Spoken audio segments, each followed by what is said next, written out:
Have you ever felt like your heart and mind are stuck on someone or something, no matter how much you try to move forward?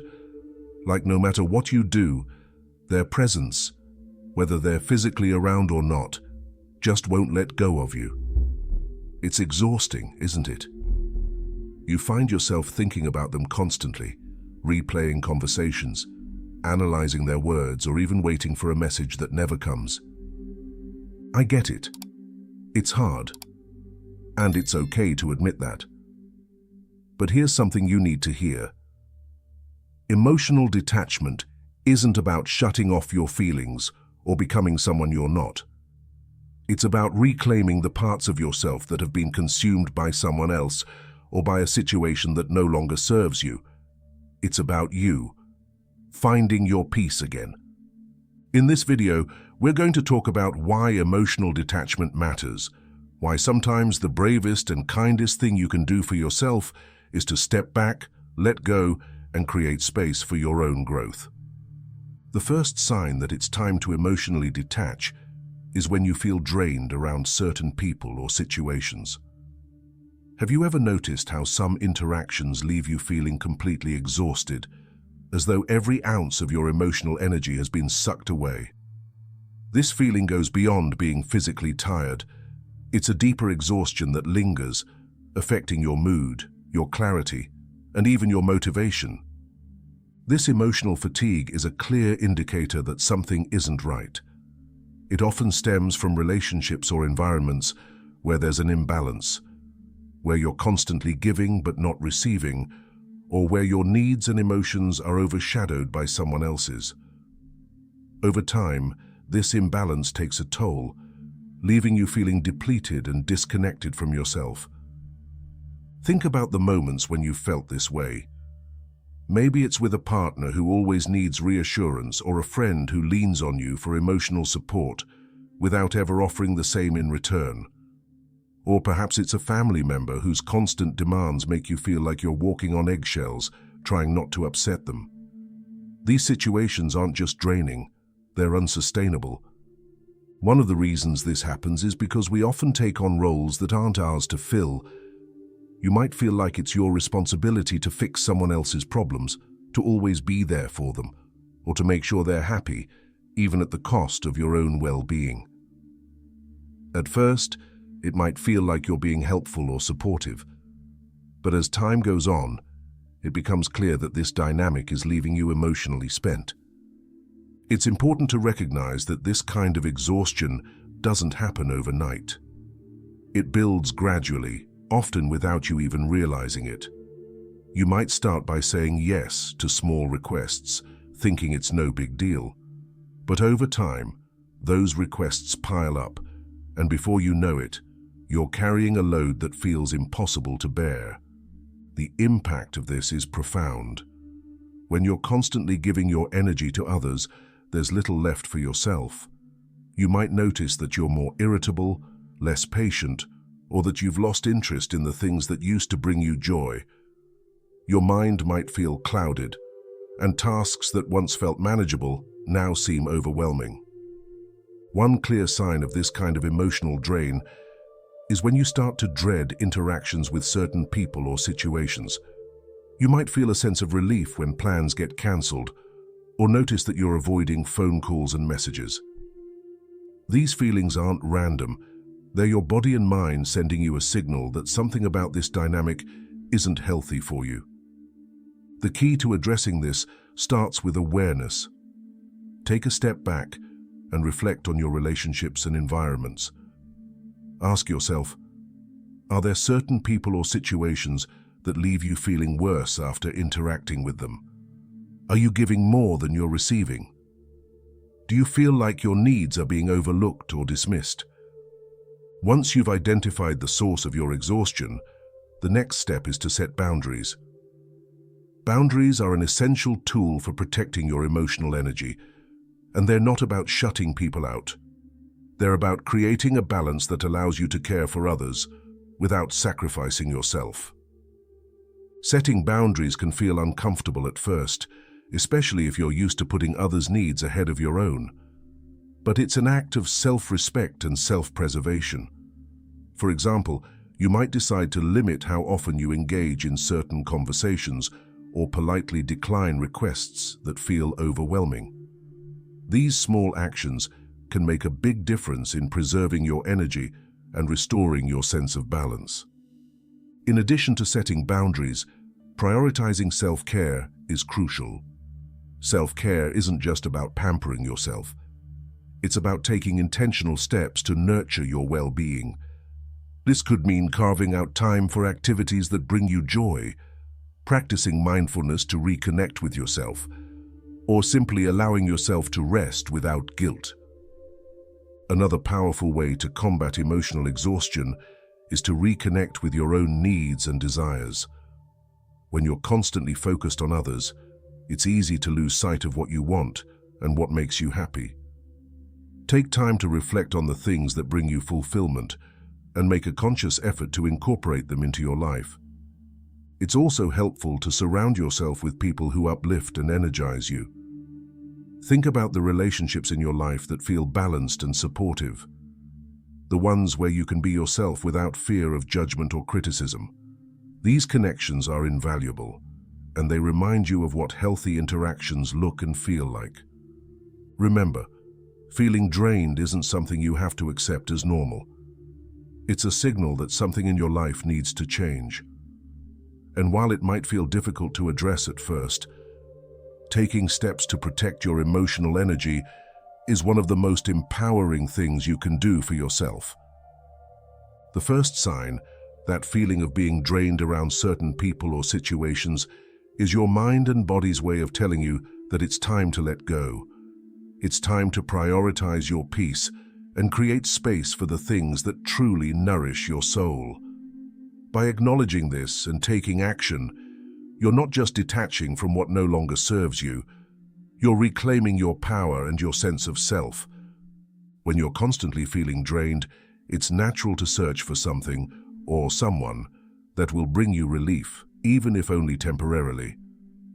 But what happens when your sense of happiness and self-worth becomes tied to how another person behaves? The second sign that it's time to emotionally detach is when you find your joy, or lack of it, depending on someone else's actions. Have you ever caught yourself anxiously waiting for a text, a call, or even just a sign that someone is thinking about you? It's like your entire mood can shift based on their attention, or the lack of it. When this happens, your emotional state is no longer in your control. Instead, it's being dictated by someone else's choices, leaving you in a constant cycle of anticipation and disappointment. This dependence doesn't always start in obvious ways. It might begin with small, seemingly harmless moments, like feeling validated when someone praises you or shows affection. Over time, though, these little moments can grow into a bigger pattern, where your happiness hinges on external validation instead of internal peace. You might find yourself chasing approval, needing reassurance, or feeling uneasy whenever that connection is missing. For many, this dynamic stems from a deeper need to feel seen, valued, or loved. It's not uncommon to look for these feelings in someone else when they're hard to find within yourself. However, when someone else becomes the source of your self-worth, the balance tips. You may start prioritizing their needs and their attention over your own sense of identity without even realizing it. Living in this cycle can be exhausting. One moment, you're on a high because they've made you feel important, and the next, you're questioning your worth because they've pulled away. These emotional highs and lows are not just draining, they can also leave you feeling trapped. It becomes easy to forget that your happiness is supposed to come from within, not from someone else's words or actions. One telltale sign of this pattern is when you start doubting yourself because of how someone else treats you. Perhaps you question whether you're good enough, or you overanalyze every little interaction, trying to figure out what you did wrong. This kind of self-doubt isn't reflective of who you are. It's a byproduct of placing too much emotional power in someone else's hands. To begin detaching from this pattern, the first step is to bring the focus back to yourself. Start by asking, What am I seeking from this person that I'm not giving to myself? Are you looking for validation, reassurance, love? Recognizing these needs helps you understand that they're not weaknesses. They're opportunities for self-discovery and growth. Building emotional independence is key to breaking free from this dynamic. One way to do this is by setting small personal goals that aren't tied to anyone else's approval. These could be as simple as trying a new hobby, making time for yourself each day, or celebrating your achievements, no matter how small. Every step you take toward nurturing yourself builds your confidence and reduces the need for external validation. It's also helpful to shift your perspective on relationships. Instead of viewing someone as the source of your happiness, think of them as a part of your life, not the center of it. This doesn't mean you care any less.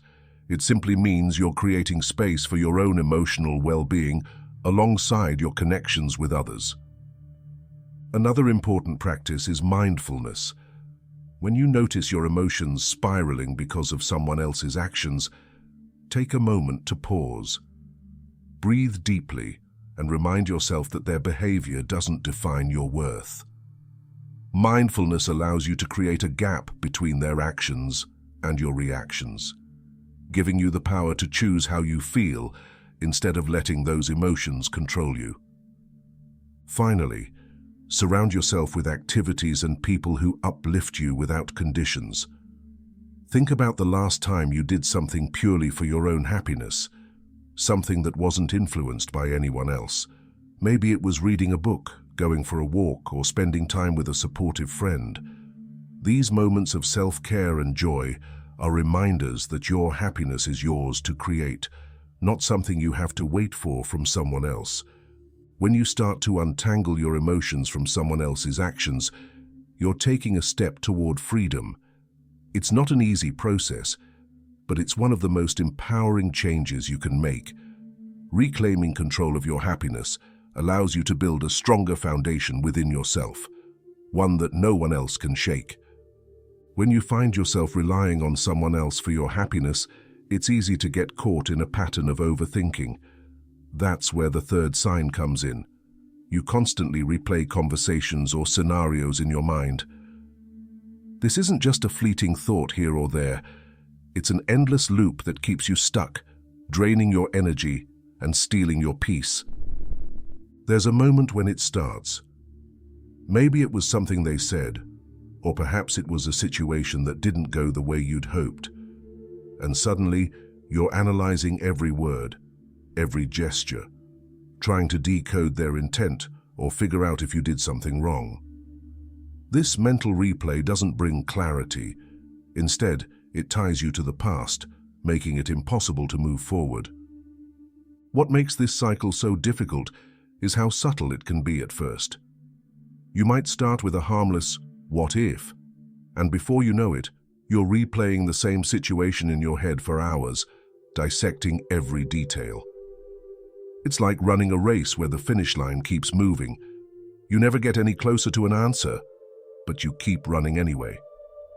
This behavior often stems from a need for control.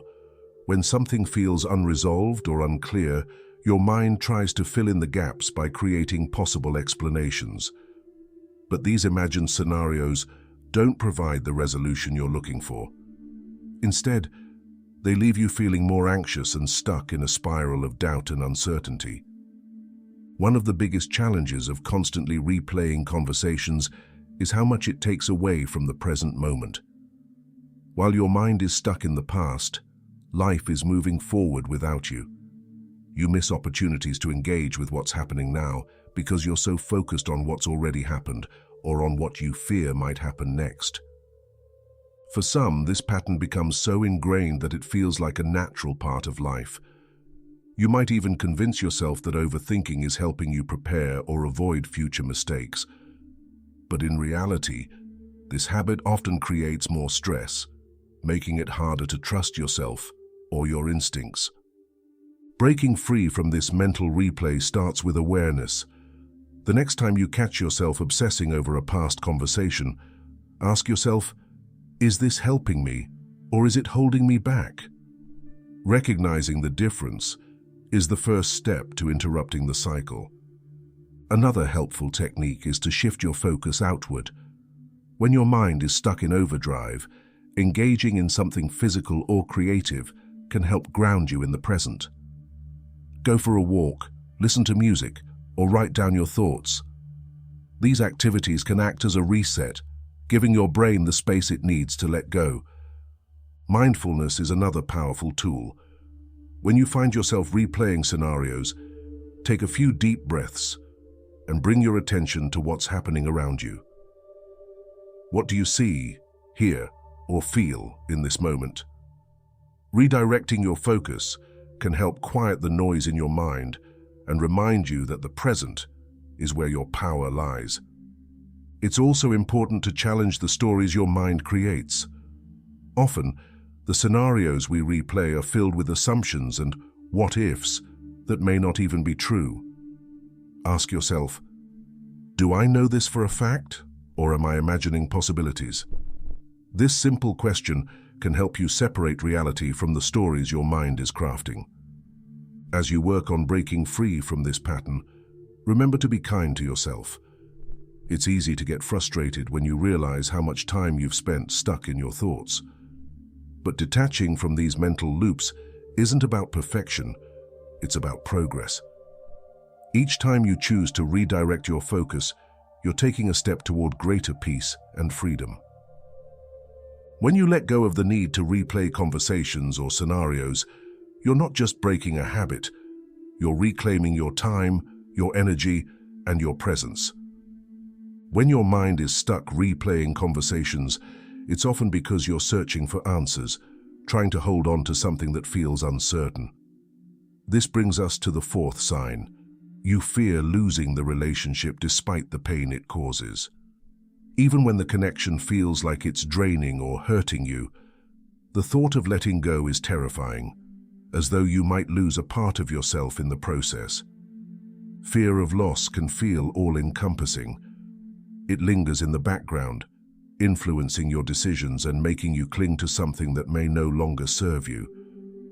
You convince yourself that holding on is better than the unknown, even when the reality is filled with tension, disappointment, or emotional pain.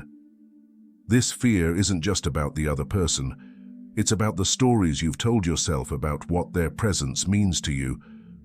Sometimes, this fear is tied to the way you've defined the relationship. You might see this person as the one who completes you, or the only source of a particular kind of love or validation. The idea of losing them feels like losing access to those things, making it harder to imagine a life without them, even when that life might bring more peace. This dynamic often leads to a dangerous pattern. You start to minimize the pain the relationship causes. You rationalize behaviors that hurt you, excusing actions that you'd never tolerate from anyone else. Instead of addressing your feelings, you might suppress them, prioritizing the connection over your emotional well-being. It becomes a trade-off where you accept discomfort in exchange for avoiding the fear of loss. The fear of letting go can also stem from a sense of familiarity. Even when a relationship is painful, it might feel safer to stay because it's what you know. The unknown, life without this person, can feel daunting, as though stepping into it might mean loneliness, failure, or regret. This fear often clouds the reality that letting go could bring new opportunities, healing, and clarity. Another layer to this fear is the belief that you might never find something or someone better. This belief can trap you in a cycle of self-doubt, where you question your worth and convince yourself that this connection is as good as it gets. The thought of starting over seems overwhelming, so you stay, hoping that things will improve, even if the pain persists. This kind of attachment isn't about love, it's about fear. It's the fear of change, of uncertainty, of stepping into the unknown. And while those feelings are valid, they don't have to dictate your choices. Recognizing this fear is the first step toward breaking its hold. To begin addressing this, reflect on what you're truly afraid of losing. Is it the person themselves, or is it the sense of comfort, identity, or validation they provide? Understanding this distinction can help you see that what you're clinging to might not be the relationship itself, but what it represents to you. Start to challenge the belief that letting go is the same as failing. Letting go doesn't mean you've given up, or that the connection wasn't meaningful. It means you're choosing yourself, your peace, your growth, and your happiness over the pain of staying stuck. It's also helpful to surround yourself with reminders of your strength. Think about the challenges you've overcome in the past, or the times when you've faced change head-on and emerged stronger. These moments are proof that you're capable of navigating uncertainty, even when it feels overwhelming. Finally, consider what life could look like beyond this fear. Imagine the freedom of waking up without the weight of a painful relationship holding you down. Picture yourself exploring new connections, rediscovering your passions, and building a life that feels fulfilling on your terms. This vision isn't just a dream, it's a possibility that starts with the courage to let go. Fearing the loss of a relationship, even when it causes pain, can leave you clinging to something that no longer nurtures you. But over time, this fear may lead to something even deeper, the feeling that you've lost yourself in the process. The fifth sign that it's time to emotionally detach is when you no longer recognize who you are outside of the relationship. Sometimes, this feeling creeps in quietly. You might stop prioritizing the things you once loved or push aside your goals to focus entirely on the other person. Maybe you used to have hobbies that made you feel alive, or dreams that kept you motivated. Now, those parts of you feel like distant memories, buried under the weight of someone else's expectations or needs. Losing yourself often begins with small compromises. At first, it might feel natural to adjust your life to fit someone else's. You cancel plans with friends to spend more time with them. You change the way you dress or talk because it makes them happy. These adjustments seem harmless, even loving, until they start to chip away at your identity. Over time, these small sacrifices can add up, leaving you feeling like a shadow of who you used to be. You might wake up one day and realize that your decisions, your routines, and even your values are no longer entirely your own. The things that used to define you, your passions, your independence, your sense of self, have been replaced by the needs and desires of the relationship. For many, this happens gradually. It's not as if you suddenly decide to abandon your identity. It's more like a slow drift. Each compromise feels like a way to keep the relationship intact, but in the process, you lose touch with the things that make you unique. This can leave you feeling unfulfilled, disconnected, and unsure of who you are. One clear indicator of this is when you find it hard to make decisions without the other person's input. Even small choices, what to eat, what to wear, how to spend your free time, start to feel impossible without their opinion or approval. This dependency can make it difficult to trust your own instincts, further distancing you from the confident, independent person you once were. Another sign is when you notice that your relationships with others have started to fade. Friendships, family connections, and even your relationship with yourself take a back seat to the one you're clinging to. The time and energy you use to invest in these bonds are redirected, leaving you feeling isolated and overly reliant on a single connection for emotional support. To rediscover yourself, the first step is to reflect on who you were before the relationship took center stage. Think about the things that used to bring you joy, the goals you once pursued, and the parts of your personality that felt most authentic. These pieces of you are still there. They've just been buried under the weight of compromise and dependency. Start reconnecting with yourself by making time for the things that light you up. Revisit an old hobby, spend time with supportive friends, or explore something new that sparks your curiosity. These activities are more than distractions. They're tools for rebuilding your sense of self and reminding you of the person you are outside of the relationship. It's also important to practice making decisions independently. Start small. Choose how you spend a day off, try a new activity, or set a personal goal. Each time you make a choice for yourself, you're strengthening your confidence and reclaiming your independence. Another way to find your way back to yourself is to reflect on your values. What matters most to you? What kind of life do you want to create? These questions can help guide your decisions and remind you of the foundation you want to build your identity upon. Reconnecting with yourself doesn't mean you have to cut ties with the relationship immediately. It's about creating space within the connection to prioritize your needs and regain your sense of self. This might mean setting boundaries, rediscovering your passions, or simply taking time for self-reflection.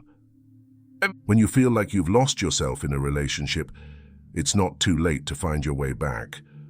The person you were, the person you are, is still there, waiting to be rediscovered. When you feel like you've lost yourself in a relationship, the path forward might seem unclear. But that's where the next step begins, finding practical ways to emotionally detach and reclaim your independence. Detachment isn't about shutting off your feelings or walking away without thought. It's about creating balance, setting boundaries, and rediscovering who you are. It's not an overnight process, but each small action brings you closer to freedom and peace. The first step is to shift the focus back to yourself. When you've spent so much time prioritizing someone else's needs, it can feel foreign to think about your own. Start by asking yourself simple but profound questions. What do I want? What do I need right now? These aren't selfish questions. They're the foundation for rebuilding a life where your emotions and well-being come first. One way to begin detaching is by setting clear boundaries. Boundaries are not walls. They're guidelines that protect your energy and mental health.